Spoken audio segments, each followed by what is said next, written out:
Hello tout le monde, c'est Raph, je vous retrouve pour une nouvelle vidéo. Si vous ne me connaissez pas, je suis venu vivre au Japon il y a plusieurs mois grâce au PVT et au travers de cette chaîne et de ces vidéos, je vous aide à préparer votre PVT et également de vous faire découvrir mon quotidien au Japon.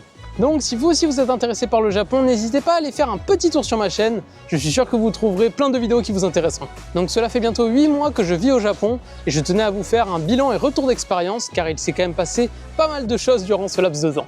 Donc pour remettre du contexte, j'ai réalisé mon premier voyage au Japon en septembre 2023 pendant 3 semaines tout seul. Et c'est à mon retour donc, que j'ai commencé à prendre des cours de japonais.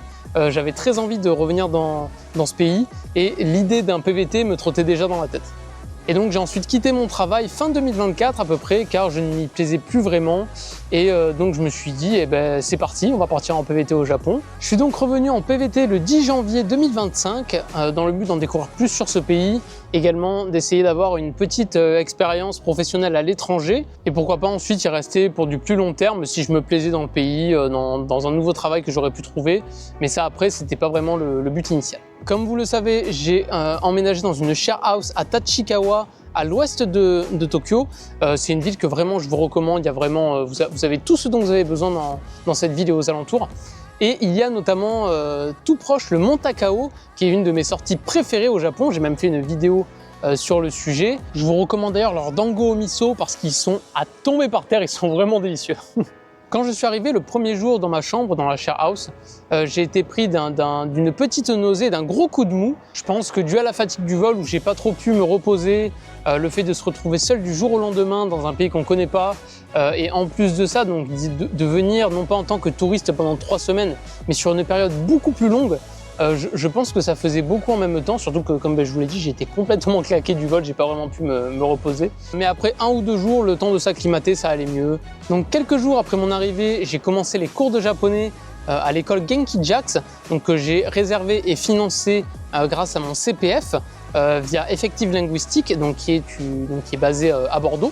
D'ailleurs, j'en ai parlé dans une de mes précédentes vidéos sur la préparation au PVT, donc si ça vous intéresse, n'hésitez pas à aller la voir.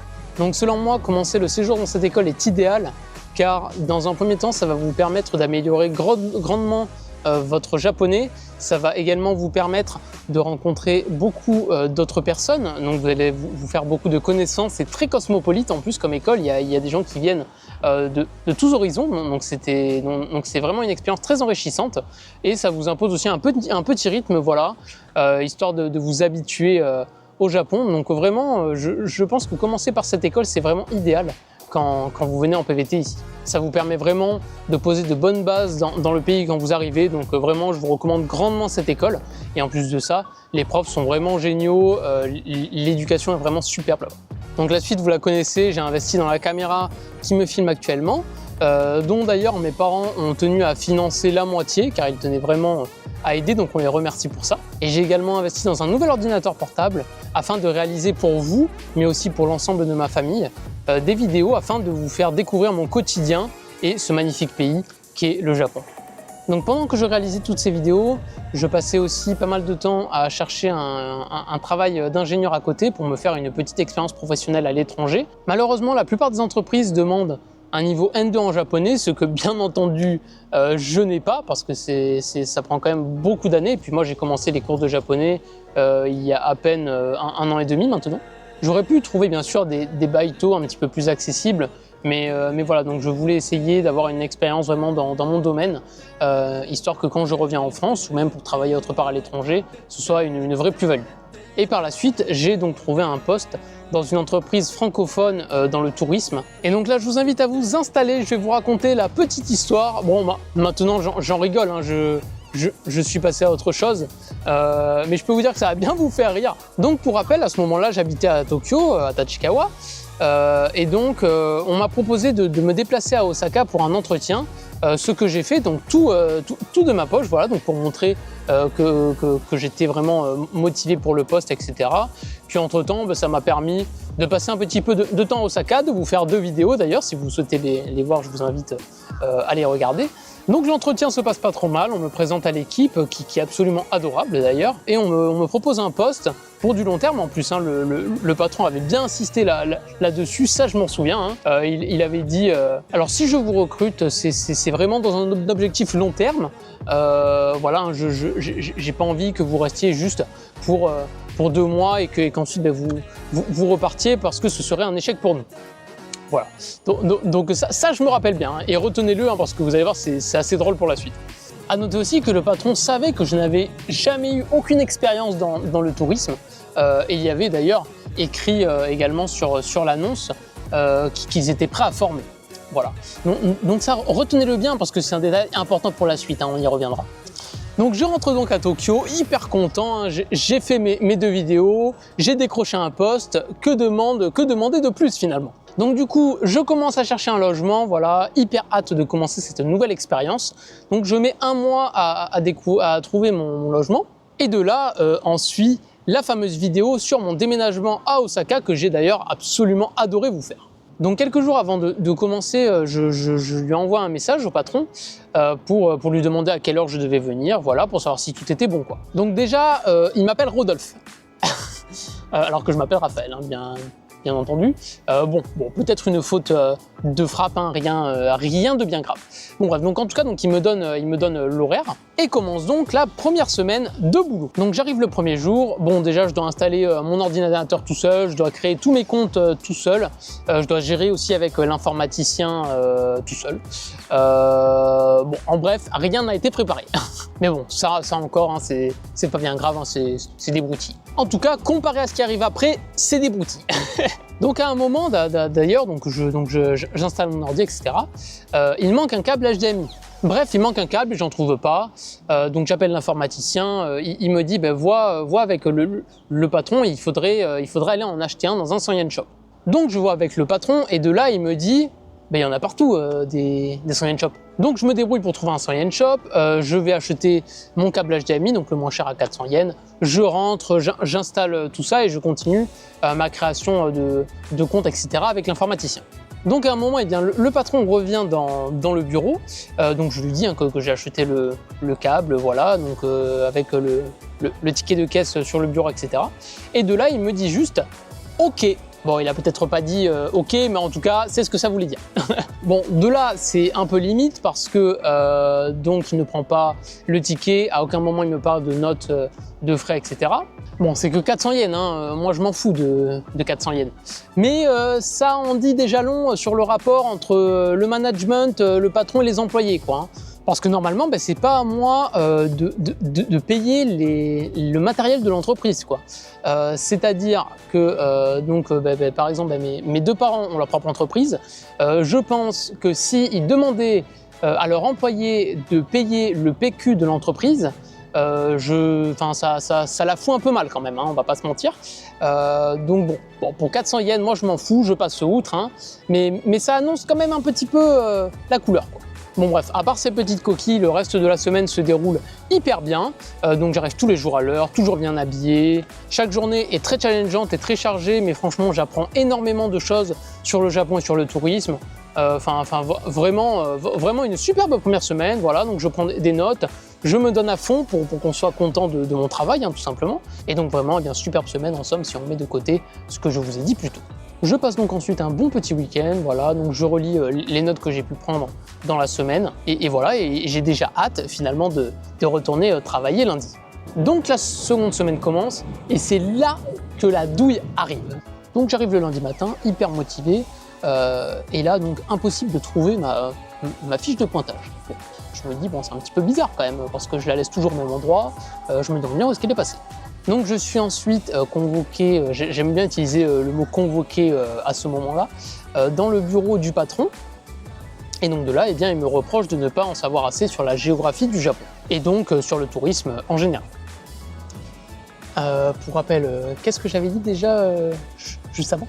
À noter aussi que le patron savait que je n'avais jamais eu aucune expérience dans le tourisme, et il y avait d'ailleurs écrit également sur l'annonce qu'ils étaient prêts à former. Bon alors peut-être hein, qu'ils s'attendaient à ce que je connaisse tout en une seule semaine, soit. Et donc de là, donc on me donne une grosse pile de papier. Et donc là-dedans, il y a tous les temps de Shinkansen entre quasiment toutes les grandes villes de l'Ouest. Donc il doit y avoir à peu près une vingtaine, peut-être même trentaine, mais peut-être que j'abuse. Donc on va dire une vingtaine de temps différents entre différentes villes. Il y a également tout le catalogue de la billetterie, tout le catalogue d'activités. Et on me demande également de chercher et d'apprendre donc l'histoire et la plupart des choses à faire dedans et aux alentours des villes proposées dans nos itinéraires. Et je peux vous dire qu'il y en a pas mal.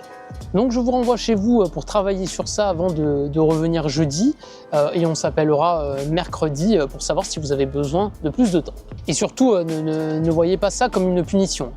Alors donc du coup, je vous demande à vous comment j'aurais dû le prendre, parce que pour moi, être mis au pilori pendant 3 jours, sans aucun contact avec l'équipe, à travailler gratos, littéralement, parce que bien sûr, si je suis chez moi, eh bien, je ne peux pas pointer. Voilà. Donc bien entendu, au passage, je lui demande s'il y a quelque chose que j'ai mal fait ou autre chose, enfin voilà quoi. Je cherche les explications, tout simplement. Donc de là, il me dit que je suis quelqu'un de sérieux, mais que ça allait pas au niveau des connaissances et qu'il fallait que je travaille dessus. Donc il a dit que j'étais quelqu'un de sérieux. Notez-le pour la suite parce que selon moi, vous allez voir, il n'en pensait pas un mot. Donc de là, je vous avoue que j'avais un petit peu les nerfs. Bon, déjà parce que j'étais venu pour rien, donc je devais retourner chez moi. Et aussi parce que je m'attendais à être formé, quoi. Et au final, je me retrouve mis au pilori pendant 3 jours, à travailler tout seul, sans aucun contact avec l'équipe, quoi. Et sans être payé au passage d'ailleurs. Donc on va pas se mentir, c'est un peu abusé, mais bon, j'avais vraiment passé une superbe première semaine, j'avais vraiment envie donc de cette expérience à l'étranger et accessoirement de me faire un petit peu d'argent pour me faire plaisir. Donc bon, je me dis au final, bon ça va aller, c'est que 3 jours, donc je rentre chez moi et là je cravache comme quand j'étais en école d'ingé. Je peux vous dire que ça fait longtemps que j'avais pas ressenti ça et je me suis dit, allez, on va se donner à fond pendant 3 jours et on va leur montrer ce qu'on vaut. Et donc de là, je cravache et je mémorise tout pour être prêt pour jeudi. Donc de là, mercredi arrive. Mais aucun appel, voilà, donc je ne reçois aucun appel, donc je prends l'initiative d'appeler, il me semble que c'était vers 18 ou 19 heures. Et là, le patron, qu'est-ce qu'il me dit? Il me dit, bon finalement, vous ne viendrez pas demain, on aimerait que vous fassiez une rédaction sur l'histoire et la géographie du Japon en général, ainsi que la présentation de plusieurs grandes villes du Japon, du ski au Japon et du Kembu. Et donc ensuite, je la lirai demain pour vous dire si vous pourrez venir vendredi. Donc de là, je fais un pas en avant vers lui en lui proposant donc de venir comme prévu le lendemain pour qu'il puisse voir tout ce que j'ai appris et pour également lui remettre la rédaction en main propre. Ce qu'il a refusé. Voilà, donc un petit peu bizarre pour quelqu'un qui cherche des gens motivés. Donc de là, je vais pas vous mentir, j'ai pas mal les nerfs, mais bon, je peux vous dire qu'avec tout ce que j'ai vu avant en école d'ingé, tout ce que j'ai pu faire et tout ce que j'ai fait juste avant pendant les 3 derniers jours, je n'étais pas à ça près. Donc je commence la rédaction vers 19-20 heures, je la termine vers 22 heures à peu près, et je lui envoie pour qu'il puisse bien sûr la vérifier le lendemain. Et bien sûr, sans utiliser aucune IA, déjà parce que je ne suis pas un assisté, parce que parfois ça se trompe, et en plus de ça, parce que c'est très facilement vérifiable. Donc après ça, je vais me coucher, je suis complètement mort. Et donc de là, plus aucun signe de vie, silence radio, il devait m'appeler jeudi, donc le lendemain, aucune nouvelle. Donc je me suis dit, bon, il était peut-être chargé. Le vendredi, aucune nouvelle également, malgré une relance qu'il a lue, d'ailleurs. Donc en plus de ça, je me fais ghoster. Et le samedi, idem. Donc là, je me dis, c'est un petit peu du foutage de gueule, quoi. On va pas se mentir. Donc de là, j'écris un gros mail, toujours dans le respect d'ailleurs, aucune insulte ni rien, très respectueux comme mail, parce que moi, j'ai des valeurs. Dans ce mail, basiquement, je leur dis que j'ai passé une superbe première semaine, mais je leur annonce également que comme je n'ai aucun signe de vie malgré le fait qu'ils aient vu mes messages, etc., que s'ils ne me font pas confiance, ça ne sert à rien que l'on continue et que l'on perde notre temps, eux comme moi. Mais devinez quoi, je reçois un mail d'erreur me disant que le patron n'a pas reçu mon mail. Donc c'est son second qui lui a transféré et cela s'est passé 2 fois. Donc en plus de me faire ghost, eh bien je me fais bloquer par mail. Donc c'est vraiment, bon c'est un peu lâche quoi, hein. Là on va pas se mentir, ça commence à être un petit peu lâche, hein. Donc qu'est-ce que j'ai fait? Eh bien je me suis pointé à l'entreprise, voilà, directement. Je peux vous dire qu'ils avaient tous les yeux écarquillés, hein, et ils s'attendaient pas à me voir, hein, je pense. Donc j'y suis allé, et bien tout simplement pour demander des explications, hein, normales, et pour leur montrer que moi, j'ai pas peur de dire les choses en face, en fait, et accessoirement, donc ça je leur ai pas dit, mais c'était pour leur faire comprendre, et je pense qu'ils l'ont compris, c'est que, eh bien tout simplement, s'ils ne comptaient pas me payer, et bien que je reviendrai bien entendu pour le leur dire. Alors je ne sais pas s'ils comptaient me payer ou pas, mais honnêtement après ça je m'attendais absolument à tout. Voilà. Donc manque de bol ou coup de bol, hein, pour le patron d'ailleurs, qui n'était pas là, voilà. Mais son second lui était là, donc je peux vous dire qu'il avait les yeux comme ça, il s'attendait pas à me voir, hein. Donc voilà, donc je pense qu'il lui a passé le message comme quoi j'étais venu. Bon voilà, bon, j'ai rien dit, pas de coup de gueule, etc. Hein. Franchement ça c'est complètement nul, c'était juste pour avoir une discussion d'adulte en fait, hein, tout simplement, une simple discussion.